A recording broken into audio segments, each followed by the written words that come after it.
reer mugdi ilaahay horta musiibadaas ha inoo cawido oo ilaahay khayr ha inagu bedelo maxay run ahaantii musiibo weyn weeyaan waan soo maray meesha wixii ka dhacay waan arkaa dukaamihii gubtay waan arkay maalkii tagay iyo xoolihii gubteen waa ii muuqdaan marka horta ilaahay baan horta waxaan ka baraynaa inuu horta musiibadaas dadka masaakiinta ee waxa uu ku dhacay horta inuu ilaahay khayr ugu bedelo ayaa ilaahay ka baryaynaa midda labaad waxaan aad uga xumahay in muxuu ahaa meeshan anigu waxaan ku ogaa dawlad markii meeshan aan ka tagaayay dawlad baan ku ogaa dawlad mutakaamil ah oo gawaarideedii wadato oo dabdamiskeedii wadato hadda waxaa la ii sheegay xalayto meeshan in hataa hal gaari uusan imaanin oo dabdamis ah kollayba arrinta ayada waxay ku dhacdee waa wax isweydiisle weeyaan laakiin waa wax aad looga xumaado weeyaan 6 gawaari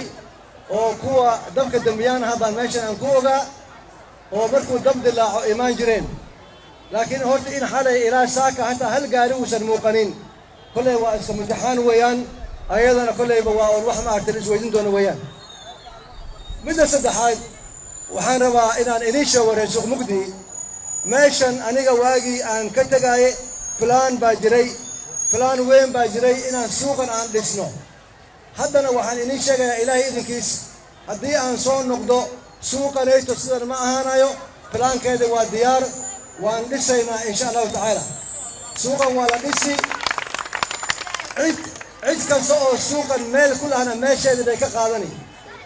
dadka waxaa weeye waxaa been baa loogu sheekeeyaa ummado waxaa jira been ku shaqeeya oo fitno wadaan kuwa ummadda ilaahay ka qabto waxay dhahaan suuqan haddii la dhiso oo la habeeyo oo la hagaajiyo dadkii ku sii jira waa laga kaxayni oo meeshooda waa la qaadan oo booskooda waa la qaadan waxaan idiin sheegayaa hadalka asaga run ma aha anigu plaankii aan watay oo inaan meeshan aan ku dhisa aan rabay wuxuu ahaa plan oo ah cid kasta oo hadda maanta suuqan meel ku leh meesheedii way u noqoni suuqan plaankan ka hayno ama aan u hayno waxaa weeye plan ballaaran weeyaan oo aad u ballaaran oo ummaddan oo dhanba qaadaya ma aha wax yar ma aha suuqa dhulkiisa wuu weyn yahay regaas oo dhan buu qaadi karaa waxaan ugu talagalnay plaanka asaga in lagu dhex dhiso masaajid ay dumarka ku tukadaan isbitaal oo ku dhex yaalo oo dumarka iyo meesha wixii ka dhaca lagu daaweeya dabdamis in halkan lagu dhex dhiso ma aha in dabdamiska meel kale ka socdaan halkanaa lagu talagalay inuu ku dhex yaalo meel dabka lagu dameeyo oo gawaarida ay ku dhex jiraan waxaan ugu talagalnay police station inuu ku dhex jiro yacni plan weyn oo aad u ballaaran oo plan weyn oo uu ka kooban yahay ilaa iyo 5 dabaq weeyaan oo aan ugu talagalnay markaan bilaab rabnay oo aan ku talagalay inaan bilaawno ayaa wax dadka loogu sheekeeyey muxuu ahaa haddii meeshan la dhiso dadkii hore waxaas waxba kama jiro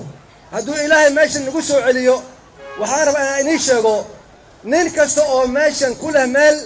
asal ahaan u lahaa ama ku jiro waa la qori warqadahooda waa la qaadi nin kasta booskiis baa lagu celini intaa ka horena meel baan sii habaynaynaa oo dadka ay sii galaan suuqa waa la dhisi waa la habayni sida ilaahay aan niyadda ku haynana meel waxay noqon doontaa nuucda gaarisa u noqoto oo aad looga faa'iido oo magaalada bilicdeeda soo bixiso oo dadkana ay si fiican ugu nooladaan ma aha suuq mar kasta gubanayo waxaan ka xumaya hadda maamooyinka ay ii sheegeen hadda dabka waxay leeyihiin doorasho kasta waana la gubaa anigu kolley ma garanayo qofka muslimka ah ee ku tashanayo inuu ummad intaas dhan oo